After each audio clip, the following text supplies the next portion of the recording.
नमस्कार. महाराष्ट्र शासनाच्या नोंदणी व मुद्रांक विभागात शिपाई पदासाठी भरती सुरू झालेली आहे. तर आज आपण शिपाई पदासाठीचा हा फॉर्म ऑनलाईन कसा भरायचा हे आजच्या व्हिडिओतून पाहणार आहोत. तर मग सुरू करू. ibpsonline.ibps.in या वेबसाईटवरती आल्यानंतर वेबसाईटची लिंक डिस्क्रिप्शनमध्ये आहे. त्यावरती क्लिक करून डायरेक्ट ही वेबसाईट तुम्ही ओपन करू शकता.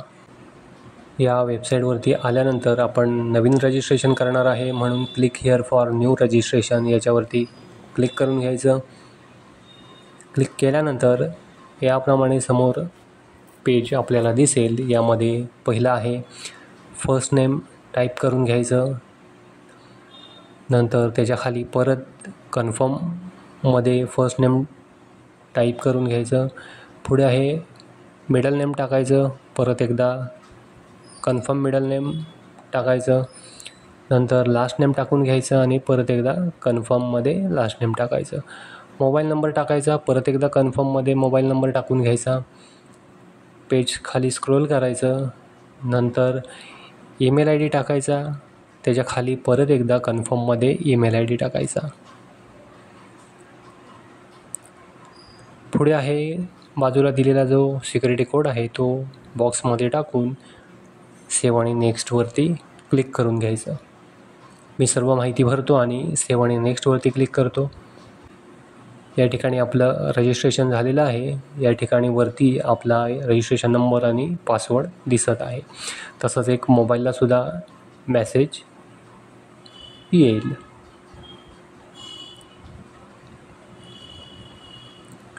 इथे आपल्याला फोटो आणि सही अपलोड करायची आहे. फोटो आपल्याला 2 अपलोड करायचे आहेत. अपलोड इमेजमध्ये स्कॅन केलेला फोटो अपलोड करायचा आणि कॅप्चर इमेजमध्ये एक लाईव्ह फोटो आपल्याला अपलोड करायचा आहे. ज्यांच्याकडे वेबकॅम आहे त्यांनी कॅप्चर फोटो या ठिकाणी क्लिक करून लाईव्ह फोटो अपलोड करून घ्या. आणि जे मोबाईलमधून लाईव्ह फोटो अपलोड करणार आहेत त्यांनी जो खाली दिलेला QR कोड आहे तो मोबाईलमधून स्कॅन करून घ्यायचा आणि लाईव्ह फोटो आपला जो आहे तो अपलोड करून घ्यायचा. खाली आहे सिग्नेचर. या ठिकाणी आपल्याला सिग्नेचर अपलोड करायची आहे. सिग्नेचर ही ब्लॅक पेननी करायची व्हाईट पेपरवरती आणि या ठिकाणी अपलोड करायची. मी सर्व अपलोड करून घेतो. अपलोड झाल्यानंतर आय कन्फर्म या बॉक्समध्ये क्लिक करायचं आणि नेक्स्टवरती क्लिक करून घ्यायचं. या ठिकाणी आपल्याला अर्जदाराची जात जी असेल ती सिलेक्ट करून घ्यायची. यामधून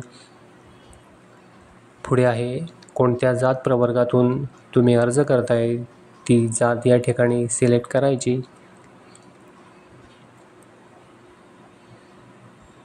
पुढे आहे आपण 40% किंवा त्यापेक्षा जास्त दिव्यांग असलेली व्यक्ती आहात काय असेल त्यांनी येस करायचं, नसेल त्यांनी नो करा. येस केल्यानंतर त्यासंबंधीचे जे ऑप्शन ओपन होत आहेत ते त्याप्रमाणे भरून घ्यायचे. मी या ठिकाणी नो करतो.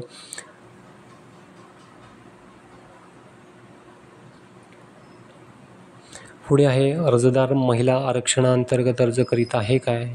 आपण जेंट्सचा फॉर्म भरतोय त्याच्यामुळे आपण नो करतो. नंतर पुढे आहे उमेदवाराकडे सक्षम प्राधिकरणाने दिलेले वैध जात प्रमाणपत्र आहे काय, तर होय आहे, यस करतो. नंतर जात वैधता प्रमाणपत्र आपल्याकडे नाही आहे म्हणून मी या ठिकाणी नो करतो. ज्यांच्याकडे आहे त्यांनी यस करून घ्या. पुढे आहे माजी सैनिक म्हणून आरक्षणाचा लाभ घेऊ इच्छिता का, तर नाही. पुढे आहे दिव्यांग माजी सैनिक आहे काय, आहे त्यांनी यस करा. मी नो करून घेतो. खेळाडू आरक्षणाअंतर्गत अर्ज करू इच्छिता का, मी नो करून घेतो. पुढे आहे अनाथासाठींचा आरक्षणाचा लाभ घेऊ इच्छिता का, जे आहेत त्यांनी यस करा. मी नो करून घेतोय. पुढे आहे आपण पदवीधर अंशकालीन कर्मचारी आरक्षणाचा लाभ घेऊ इच्छिता का, मी नाही करतो. जे आहेत त्यांनी यस करा. प्रकल्पग्रस्त आरक्षणाचा लाभ घेऊ इच्छिता का, मी नो करतो. पुढे आहे भूकंपग्रस्त आरक्षणाचा लाभ घेऊ इच्छिता का, मी नो करतो. स्वातंत्र्य सैनिकाचे पाल्य आहात काय? मी नो करतो. महाराष्ट्राचा अधिवासी, या ठिकाणी मी येस करतो. पुढे आहे, आपण महाराष्ट्र कर्नाटक सीमा भागातील महाराष्ट्र शासनाने दावा सांगितलेल्या 865 गावातील मराठी भाषिक उमेदवार आहे काय? असे त्यांनी येस करा. मी या ठिकाणी नो करतो. आपण युद्धात सैन्य दलातील सेवेत मृत पावलेल्या किंवा अपंग झालेल्या सैनिकाचे कुटुंबीय आहात काय? असेल त्यांनी येस करा. मी या ठिकाणी नो करतो. आत्महत्याग्रस्त शेतकऱ्याची पत्नी / पाल्य आहात काय? मी नो करतो. नंतर या ठिकाणी आधार कार्ड नंबर टाकायचा आहे. मी नंबर टाकून घेतो. पुढे आहे, तुम्ही धार्मिक अल्पसंख्याक समाजातील आहात काय? आहेत, त्यांनी येस करा. मी या ठिकाणी नो करणार आहे. त्याच्याच खाली आहे अर्जदाराचा धर्म. जो तुमचा धर्म असेल तो या लिस्टमधून सिलेक्ट करून घ्यायचा. मी हिंदू सिलेक्ट करतो. नंतर राष्ट्रीयत्व या ठिकाणी इंडियन आलेलंच आहे. एक्झामिनेशन सेंटरचे प्रेफरन्स या ठिकाणी द्यायचे आहेत 3. मी 3 सिलेक्ट करून घेतो. त्याच्यानंतर या ठिकाणी जन्मतारीख टाकायची आहे. जन्मतारीख मी सिलेक्ट करून घेतो. त्याच्या पुढं आहे या ठिकाणी फर्स्ट नेम टाकायचं, नंतर मिडल नेम टाकायचं आणि लास्ट नेम टाकायचं. ते SSC सर्टिफिकेटप्रमाणे या ठिकाणी आपल्याला टाकून घ्यायचं आहे.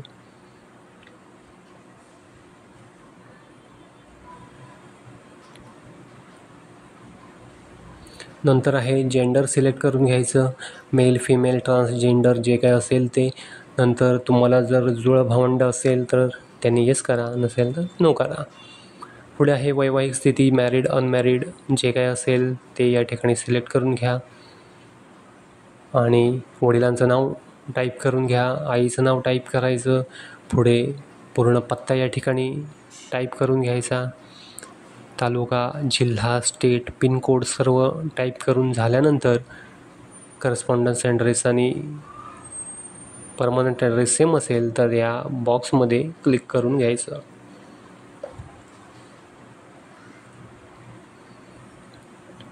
आणि सर्व झाल्यानंतर व्हॅलिडेट युअर डिटेल्स याच्यावरती एकदा क्लिक करून घ्यायचं.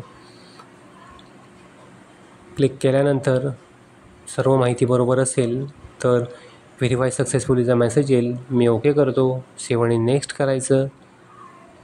या ठिकाणी क्वालिफिकेशन डिटेल्स भरायचे आहेत. 10वीला जे तुमचं बोर्ड होतं ते बोर्ड या ठिकाणी टाकून घ्यायचं. मी महाराष्ट्र स्टेट बोर्ड टाईप करतो. नंतर 10वीची उत्तीर्ण झाल्याची तारीख आहे ती इथून सिलेक्ट करून घ्यायची. पर्सेंटेज पुढं टाकायचे आणि जो क्लास आहे तो सिलेक्ट करून घ्यायचा. फर्स्ट, सेकंड आणि पास क्लास यामधून क्लास सिलेक्ट करायचा. पुढं आहे HSCचे डिटेल्स टाकायचे असतील तर टाकू शकता, नसतील तर काही गरज नाही आहे. Same date of passing select करायची 12वीची. नंतर पुढे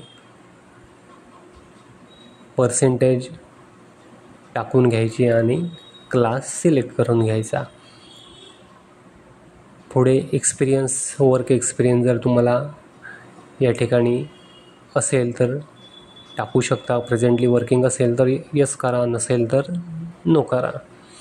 आणि बाकीचे जे डिटेल्स आहेत ते भरून घ्यायचे. मी या ठिकाणी नो करतो. खाली आहे लँग्वेजेस नोन. तुम्हाला ज्या भाषा येतात या ठिकाणी टाईप करून घ्यायच्या. मी मराठी, हिंदी आणि इंग्लिश टाईप करतो. या ठिकाणी या भाषा मला येतात. रीड, राईट आणि स्पीक वाचता येतं, लिहिता येतं आणि बोलता येतं. त्या बॉक्समध्ये क्लिक करायचं. टिक येत जाईल. या व्यतिरिक्त जर तुम्हाला कुठल्या भाषा येत असतील तर त्या तुम्ही टाकू शकता. सर्व झाल्यानंतर व्हॅलिडेट युअर डिटेल्स याच्यावरती क्लिक करून घ्यायचं.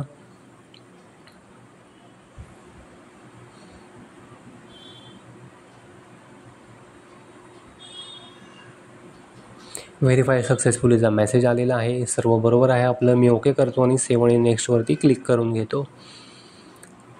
या ठिकाणी जो भरलेला फॉर्म आहे तो समोर दिसेल. पूर्ण व्यवस्थित वाचून घ्या हा फॉर्म. पूर्ण माहिती भरलेली आहे ती बरोबर आहे का याची खात्री झाल्यानंतरच पुढे नेक्स्टवरती क्लिक करून घ्यायचं. मी भरलेली माहिती पूर्ण बरोबर आहे म्हणून मी आय ॲग्री या बॉक्सवरती क्लिक करून घेतो.